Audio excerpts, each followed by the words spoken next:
places there where it was a little distorted. And here's what happened. I'd had trouble with a little switch on the recording end of things here, and it seemed like it would have to be suppressed and held in. Well, anyway, that has been taken care of and shouldn't have that trouble on this side, so I feel that I should go on with more of my life here, and I trust again that it might be of interest to somebody, my children, my grandchildren, and I could probably fill up 9 or 10 of these tapes, but I really don't intend to bore you that far. But as to the conclusion on the other side, I mentioned that I was at Camp Perry and Virginia as to my boot training. Enlisted in the United States Naval Construction Battalion. Now, before I get going into that too far, I'd like to go back just a little bit to my work at Basic Magnesium Incorporated in Henderson that I did mention, that I went out there for that $1.50 an hour, which was big money for that era. Now, let me say this. When I went out there to build that plant, there was nothing there. Between Las Vegas and Boulder City, that was absolutely nothing in that country. But yes, indeed, nothing but sagebrush and wide open spaces. That's all it was. And look what has happened there today. We got a city of some 25,000 people.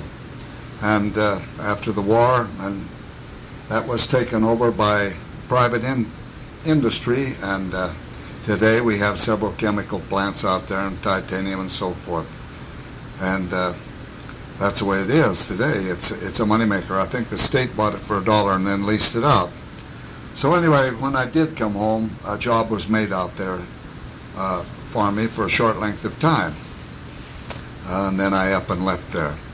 However, let me say, as to some of my work out there, I gained some more valuable experience as an electrician because I run into things that I hadn't previously done, and I bettered myself as far as my education in the electrical trade was concerned. And there's no better teacher than experience by doing something. I will recall one incident out there. One morning they had quite a number of electricians lined up with their toolboxes and so forth, and I overheard some of the conversation as to if they asked the guy, have you ever been in any conduit? If the guy said yes, why, he and his toolbox were loaded and he was going into one of the floor pours at the big buildings there to be constructed, and some of the bends were quite intricate and so forth. Well, I decided I didn't want that, so when they came to me and he asked me, have you ever been in any conduit? I said yes, but I don't always hit my mark. Well, they passed me up, and that's what I wanted them to do. So it was some good, valuable experience I had there, and I enjoyed the work. And we'll go back to Camp Perry, Virginia, where I am taking my boot training. Upon my arrival at Camp Perry, Virginia, it just seemed like I'd hardly little more than got there than my name came over the intercom. T.C. Nelson, EM1C, report to the officer of the day on the double. I thought to myself, what have I done to get in trouble already? And I just couldn't understand why they'd want me. Well, anyway, I went to the officer of the day, and he said, Nelson, your jacket shows that you're a trumpet player. Do you bugle?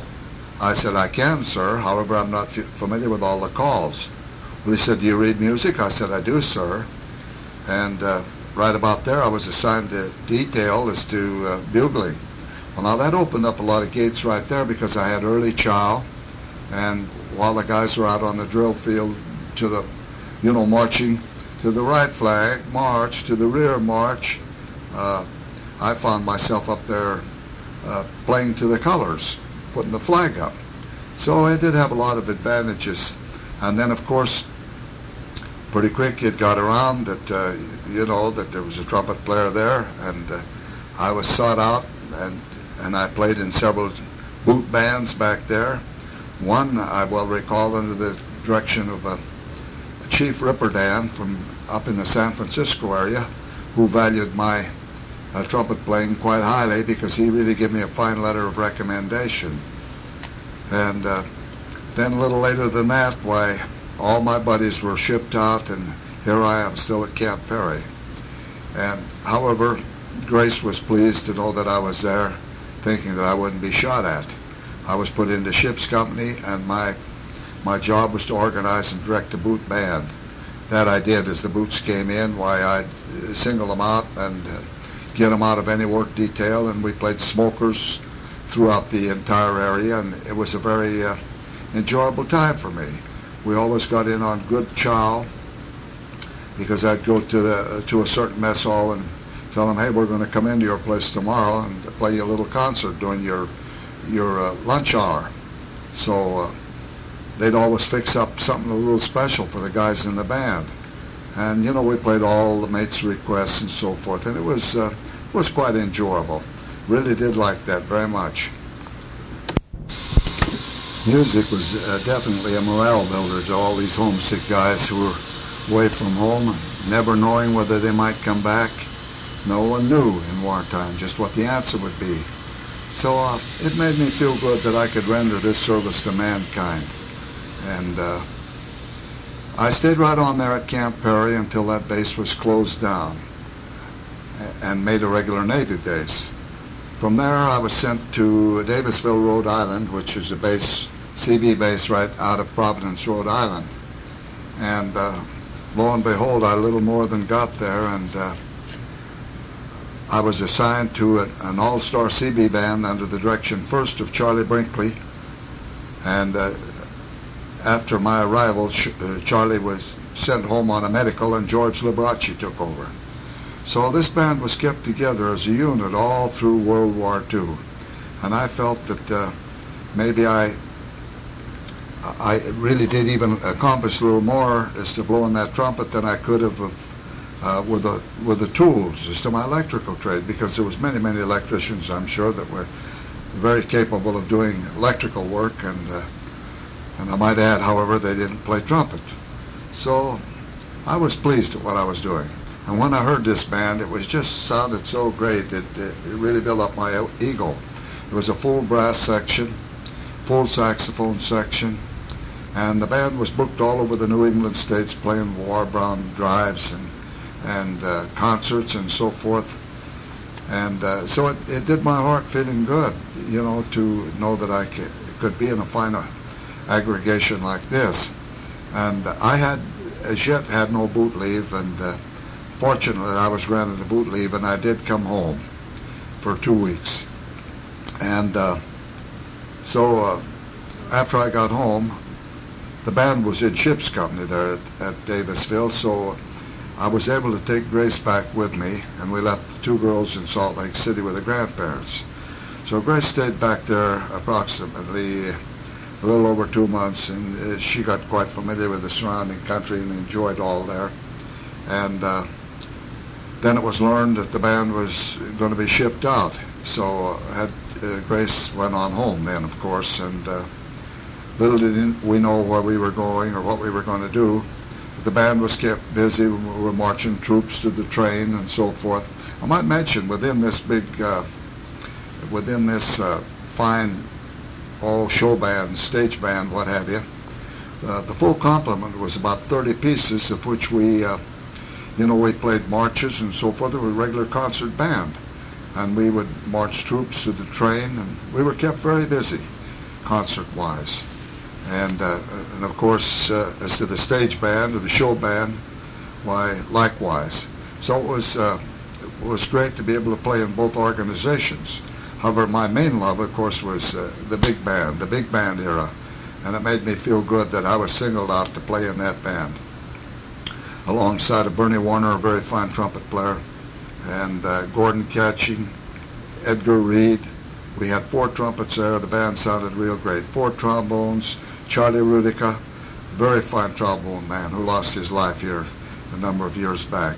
Now, these were all top-flight guys that could have well established themselves as top-flight musicians in the regular Navy, but maybe they were colorblind or something, and they didn't get that opportunity. They were drafted, and into the CBs they went. Harbor. Yes, indeed, that was quite an era for me, and I have so many fond memories of my life during the service and the music that I was able to perform. As to the New England states, it was very colorful, beautiful country, and I enjoyed getting around and seeing quite a lot of it. And Camp Ferry, Virginia, where I took my boot, that was also pretty country, about 60 miles out of Richmond, Virginia, heavily forested around there, and a very pretty country. Quaint old Williamsburg, which was just about 3 miles from our base, and Richmond, like I say, about 60 miles. So all of my service career back in that part of the country I did enjoy very much, and enabled me to see country that I would have otherwise never seen, having traveled back and forth across the United States a couple of times as to my leave at home, and then going back and then later on back. And this time when the band was moved out, we were headed for Camp Shoemaker, California. We yet did not know our destination. But as I've mentioned before, the band was kept very busy. We rehearsed and played some very fine arrangements. There was good arrangers in the band, and we mimicked many of the name bands of that era, such as Harry James, and right to this day, perhaps, I could give you a reasonable facsimile of Harry James' You Made Me Love You. That was a number that I was featured on, as well as other numbers, Clyde McCoy, Henry Bussey, and what have you. So the band really made the mates feel good, because we played their many requests and the type of things that they liked. Well, our stay at Camp Shoemaker wasn't too long, and we were off again. And this time we were headed for the island of Oahu. We did know that.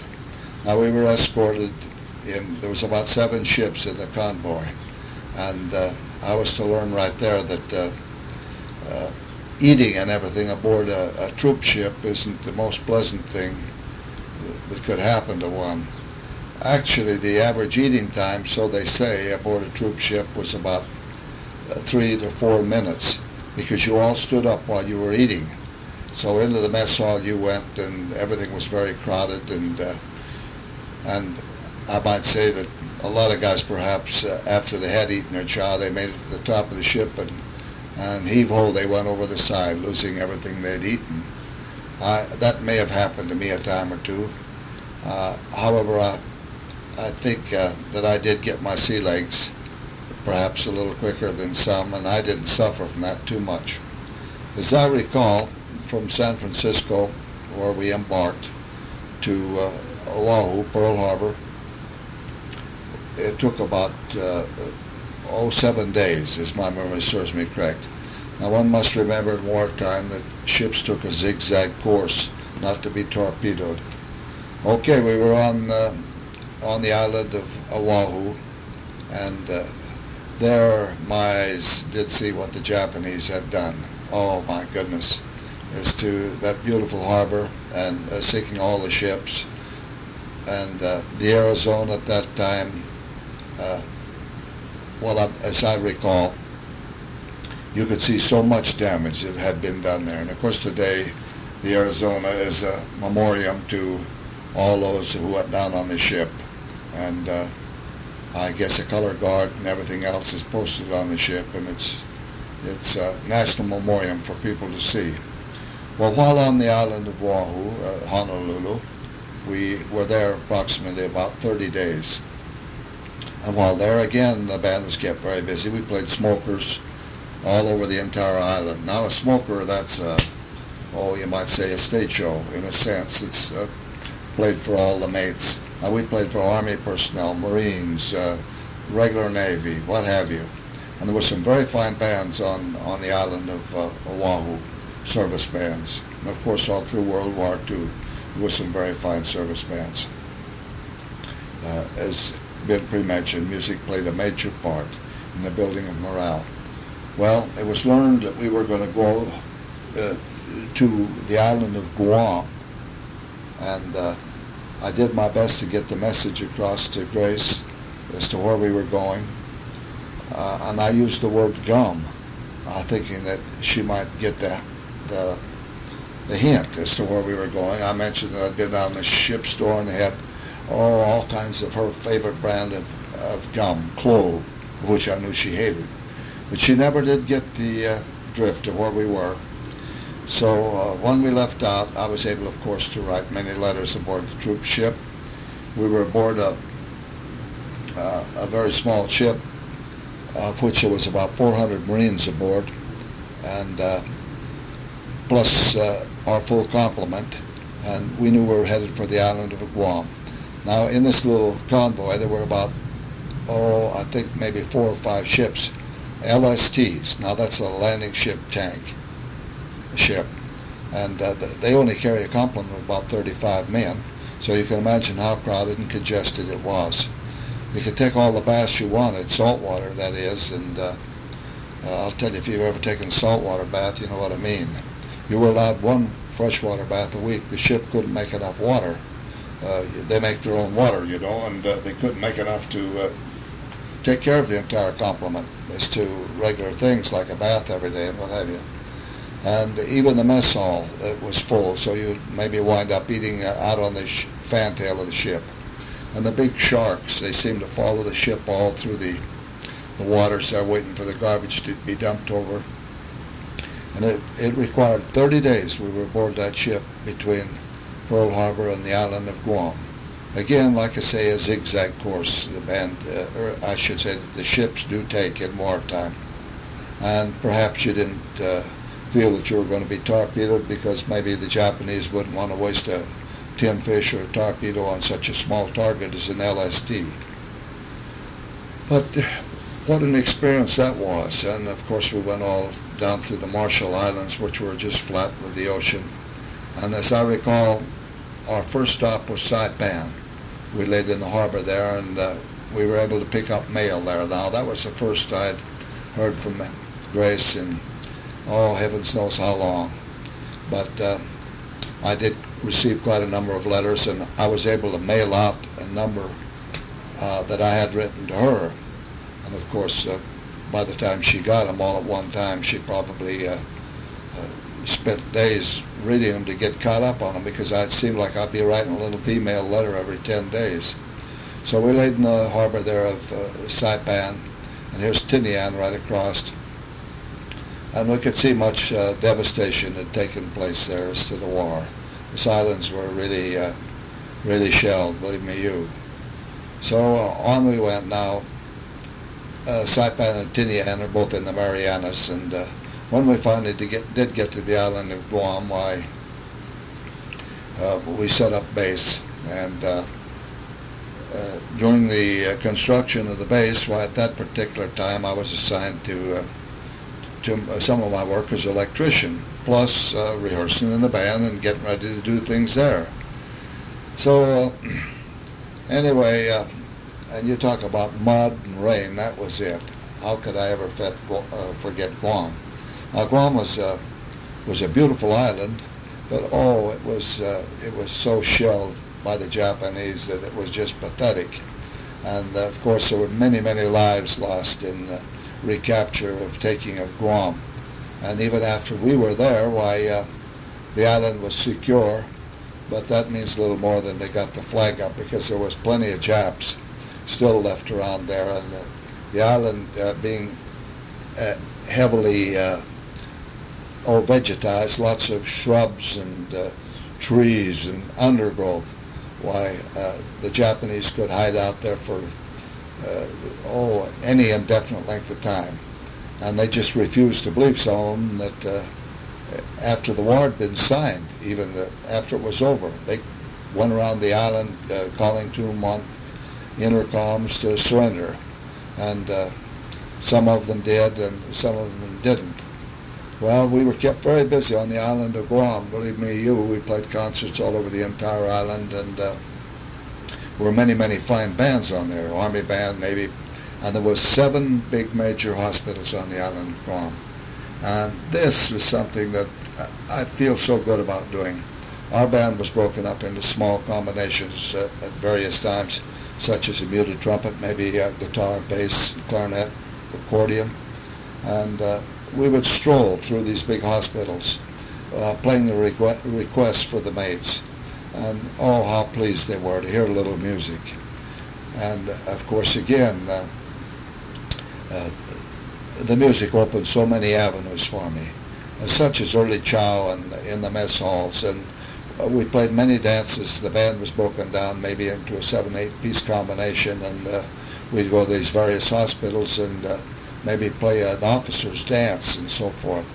George Liberace was a pretty shrewd guy, and we'd get there just about the time they were serving chow, and he made it a point, to do that, because they would say, "George, have you boys had chow yet?" And George said, "No, we had to leave, to get here." And, "Well, come on in and eat with us." Well, that's what we wanted. He wanted us to do, So we sit down and eat those steaks and enjoy that fine food. And of course, the natives, they were so grateful for music. And I recall playing in some of the areas way back in the boondocks, we'll call them, for the native children. And maybe I'd go to the ship's store prior to the concert, and knowing that we were going there, and I'd buy maybe a number of packages of gum, and I would sit there on the step, and before we started to play, and hand a stick out to each child. They were so grateful for any little thing that you could do for them, and their appreciation of music was really something. Now, I guess the Guamanians were actually what you call Micronesians. They were Spanish ancestry, and they could, most of them could speak good English. However, if they wanted to talk about something, they didn't want you to know what they were saying, they would speak a dialect called Chamorro. And of course, that'd leave you right out in the dark. You wouldn't know what they were talking about. Yes, I have many fond memories. It's the island of Guam, the natives, and all about it. Like I probably pre-mentioned already, that Guam was really a pretty island. The highest mountain, Mount Tenya, was about 1,000 feet elevation, and in area, I think about 30 miles around Guam. It's one of the smallest islands, and I suppose today nobody would know it at all. It's because it's through its growth and everything, and it probably looks about like Honolulu. It's through World War II. Of course, the big B-29s took off from there on their missions to Japan. And some of the pilots, even before the war was over, on talking to some of them, that they almost knew that the war couldn't last too long. And it wasn't uncommon. I've seen a time or two some of those big B-29s coming in after a raid with holes shot right through the wings. But they made it, and they come on in. On a clear day, one could see the island of Rota, R-H-O-T-A, which was approximately 20 miles from Guam. It could be seen, and this was an island that was bypassed. And as to World War II, they did that with many of the islands that were Japanese held. They just bypassed them and more or less starved them to death, about what it amounted to. So anyway, like I say, as to Guam, so many memories. I recall one big affair that the band did play was the 7th War Loan Drive and Bond Drive. And we played around the world broadcast on CBS. The announcer was Weberly Edwards from Honolulu, and that was quite a thrill, and it was highly publicized, and I think I may have even got some letters off home telling that it was to come, and could be that Grayson got the word around and some people did hear it. So it was really something to, participate in something like that. And incidentally, this CB band, under the direction of George Liberace, was picked to play this around the world broadcast. And like I've said before, there were many fine bands there. Dick Juergens had a very fine Marine band. Ray Anthony was there. There were many service bands, and they were all top flight musicians, good bands.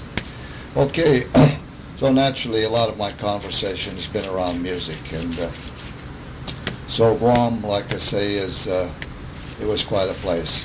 But the time came now when the war was over, and I knew that I was going to be going home. And I failed to mention that most of the letters that you could write, or that you did write, were censored, you know. And Grace said most of them that she'd get, they'd take a pair of scissors to them, and the censors had, and really cut them up. So it was pretty hard to guess what they were. We weren't ever been able to tell that we were on Guam, I think, until the war was over. We could mention that we were in the Marianas, but not where. Well, anyways, to the point system, why, I knew that I was soon to be going home. So that day came when I bid farewell to the island of Guam, along with my good friend George Liberace and 4 or 5 other members of the band, and we boarded the USS Pickens for home.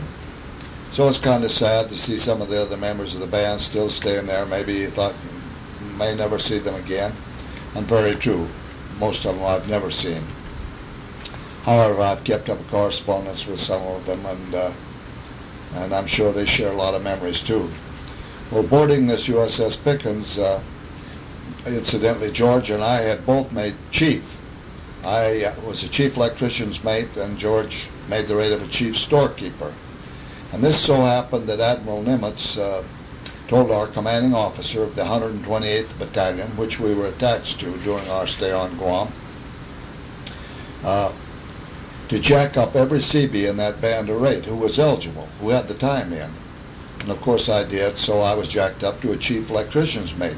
Now, I made that rate blowing horn and not twisting wire. However, I did do some wire twisting, and maybe we'd get back to play a concert somewhere, and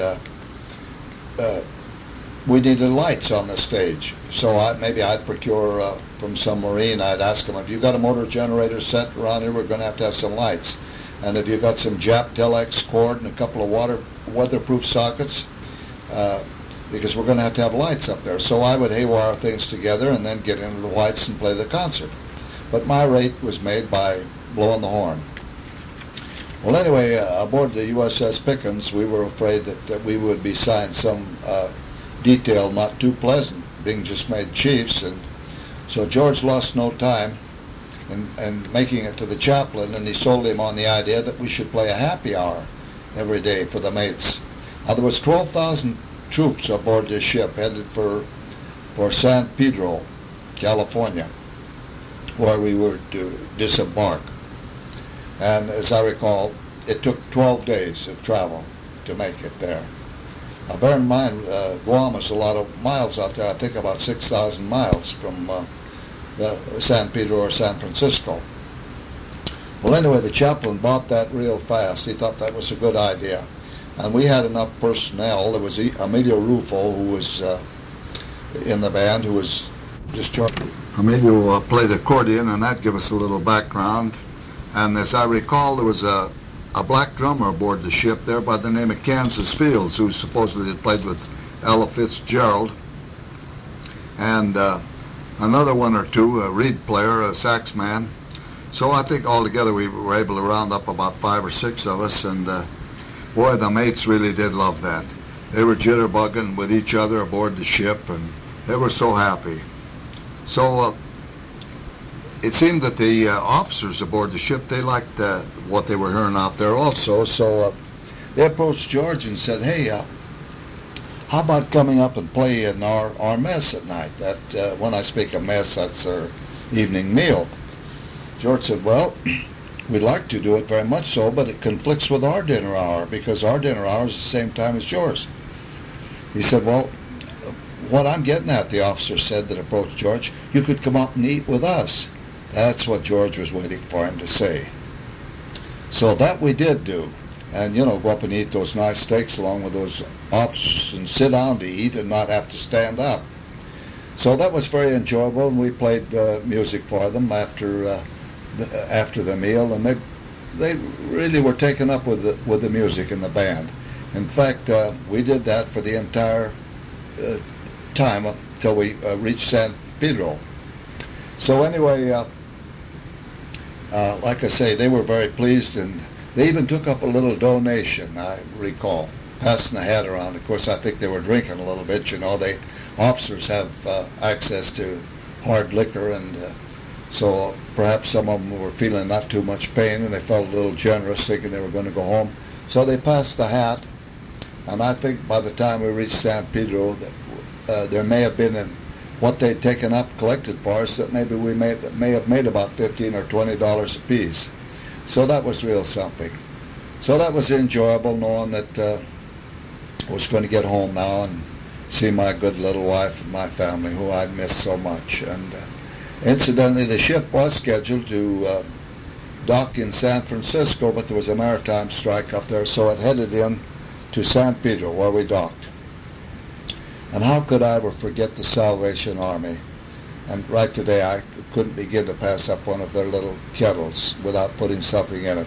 They were right there and throwing little half pints of milk over on up to the mates, and you can't imagine how good milk tasted, because you didn't get anything like that after being overseas all those many months. And they said, fellows, write your telegrams and send them over the side and we'll mail them, which they did do.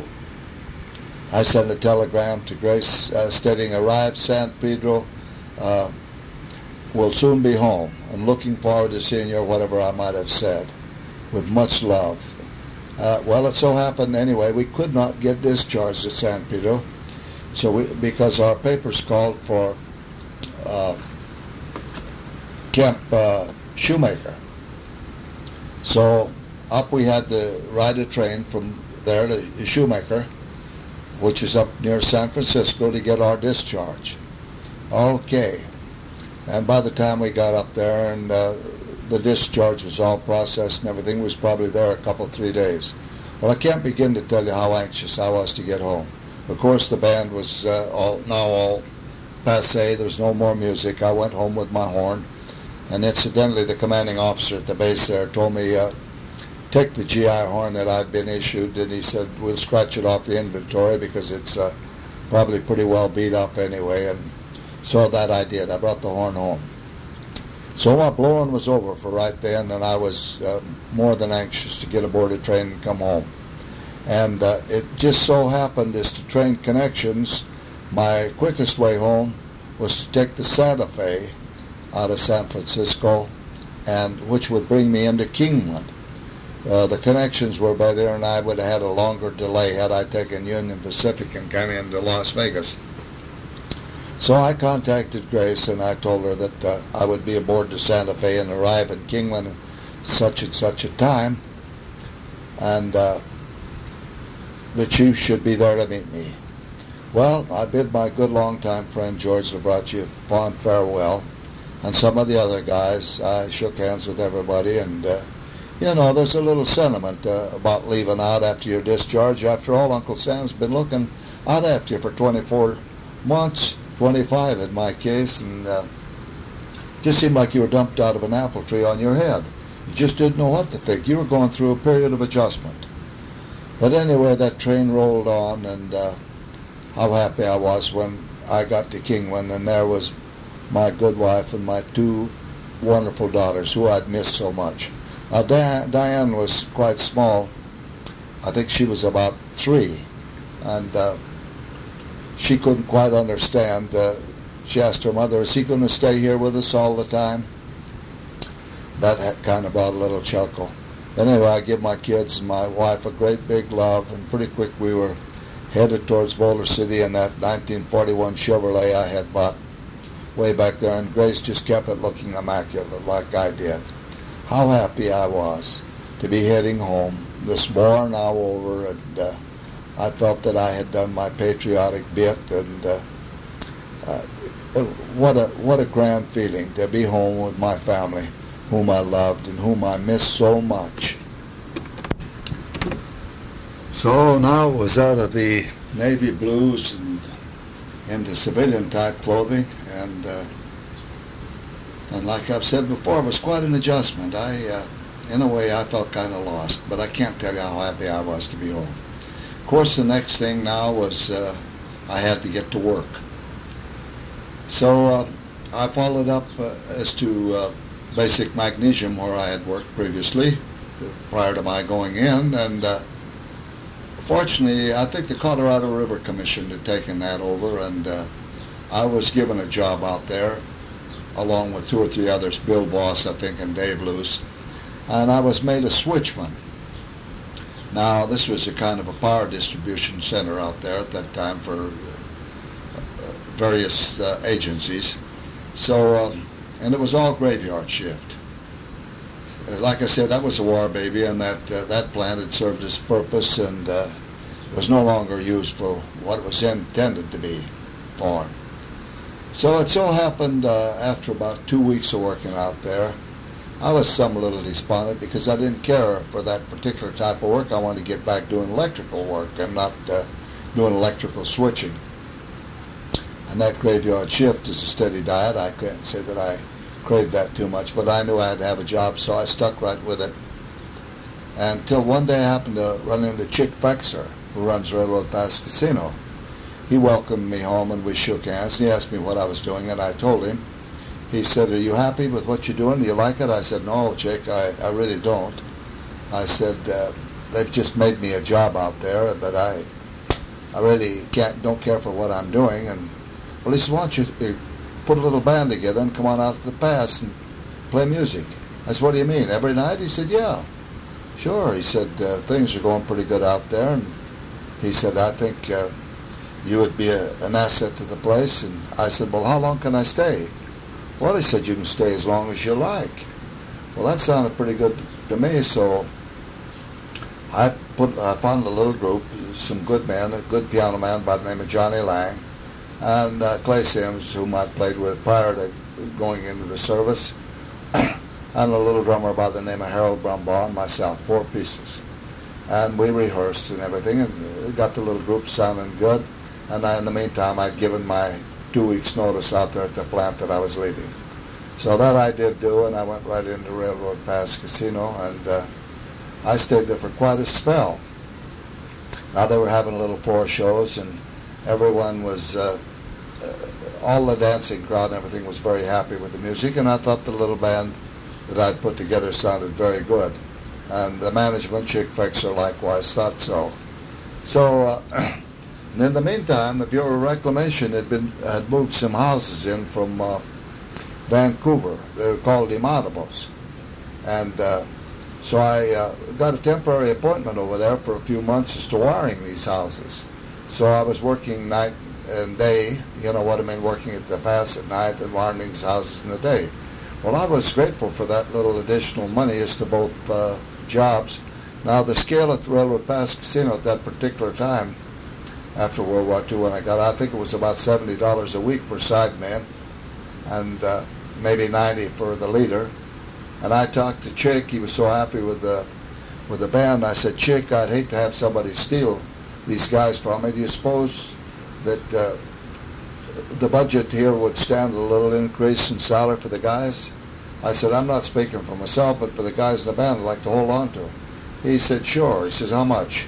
And I said, "Well, how about $10 additional money each week?" He said, "Why, certainly." And he says, "The same will go for you also." So I thanked him very much. And like I say, I'm wiring these houses in the daylight and working at night. So I'd made up my mind about right then that if I ever could get back with the Bureau of Reclamation, I fully intended to stick like glue because, and I might mention also that I worked the old Biltmore Hotel with Charlie Minchall. That's now a big furniture store, and the Club Bingo, which is now the Sahara. So I worked a little steady music for quite a little while around here as to Railroad Pass, and so it was nice that I had union membership in both electricians and the musicians, because if things were too slow one way, I was able to work the other. So my music, again, like I say, has really come out hard for me, and when I say hard, I mean it's made it good for me as to additional income, which I've been able to do throughout the many years of my life, is to playing music. And then first of all, sure, the money was greatly appreciated, but the love of playing music, which is something that I had done all my life, meant so much to me. Well, it looks like this tape is about ready to run out on this side, so I'm going to stop right about here and see what goes. I see I have a little more tape, so we'll continue on with Railroad Pass Casino and so forth. And as I recall, I stayed at Railroad Pass for quite a little while before things fell apart there, and so in the meantime, like I said, I'd been working a little electrical, and I worked for Camel and Phelps and so forth. But I fully decided that if I ever got a chance, I was really going to go back to the government. Little did I know that I could have been readily reinstated as to someone who left the government, who went to a defense plant and then turned to the armed forces. But I was to find that out a little bit later, and I did get back with the government.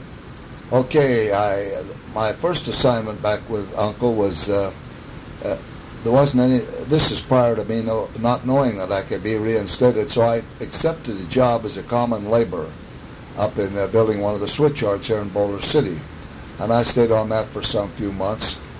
And I think at that particular time, I'm still playing maybe out the Railroad Pass a couple of nights a week. It slimmed down to that much, and however, I was soon to learn that there was a vacancy in the Bureau of Mines over there, and of course I'd worked there before, so I was able to climb under the fence and go back to the Bureau of Mines, and it's to permanent civil service status. Okay, I stayed there about a year, and then as to money coming into the appropriations, the Bureau of Mines always suffered, and there was a big cutback there. They laid off a lot of personnel, and I was one of them to go, of course. So then I didn't know what the heck to do, but I did learn that I had bumping rights as to going back down on the dam. But there wasn't any vacancy existed, it seemed like, at that time. So knowing that I would have to bump a guy by the name of Paul Williams, I didn't want to do that. So I hesitated about going back. And then all of a sudden it seemed like a vacancy was created there, that there was a hole for me to crawl into.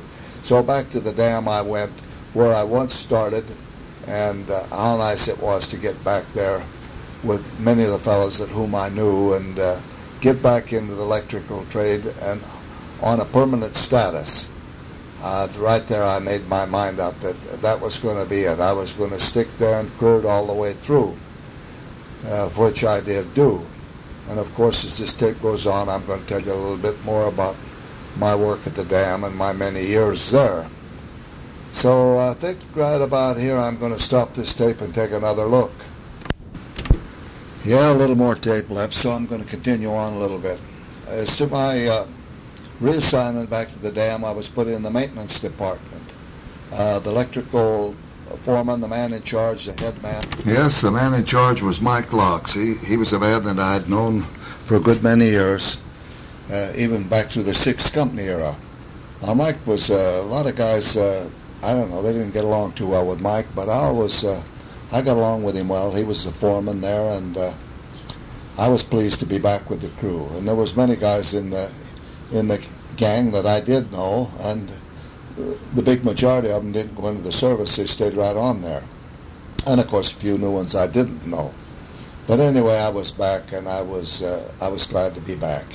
So this right here is bringing up this tape to a close, so I'm going to knock this off. Just about enough tape left for me to say that I still intend to continue on, and I hope I don't bore you to tears, but I shall start another tape and maybe carry on a little more of my dam activities down there and what have you. So we'll knock it off right here.